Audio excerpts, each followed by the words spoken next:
Hello friends, good morning, જય દ્વારકાધીશ. તો સ્વાગત છે મારા નવા મિની વ્લોગમાં. હમણાં થોડાક દિવસથી આપણા મિની વ્લોગ નહોતા આવતા કેમ કે થોડીક મજા નહોતી. તમને લાગતું જ હશે મારા અવાજ ઉપરથી.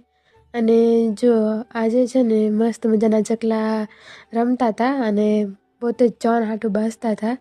અને આજનું છે ને વાતાવરણ એ કંઈક આવું હતું અને થોડુંક ઓલું વાતાવરણ હતું એટલે શરદીને હું પકડાઈ ગયું હતું. તો હું થઈ ગઈ હતી નાહી ધોઈને રેડી અને હવે જવાનું હતું સલોન. એટલે બહારે જવું હતું એટલે સ્વેટર ને એવું પહેરી લીધું મેં. અને મમ્મીએ કીધું હતું કે થોડીક ધ્યાન રાખજે કેમ કે પાછી શરદી ન થાય. એટલે મેં પહેરી લીધું હતું સ્વેટર. અને દીવના ઘરે આવીને તો હજી દીવ થતા જે રેડી તો મેં તાપણું કરી લીધું થોડીક વાર. અને હું નીકળી ગઈ હતી. મને પોતાને ભૂત બનાવીને નીકળી ગઈ હતી કેમ કે શરદી હતી એટલે ધ્યાન રાખવું જ પડે. તો હું ભાઈ અને દીવ નીકળી ગયા હતા અને હું પછી ગઈ સલોને. તો પાછા સાંજે અમે ગયા હતા કાશી વિશ્વનાથના મંદિરે.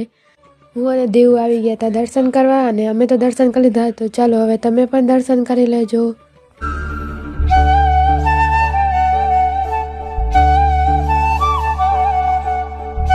તો આજનો દિવસ તમારો આવી જ રીતના પૂરો થઈ ગયો. તો હવે મળીએ આપણે નવા મિની વ્લોગમાં. Bye bye.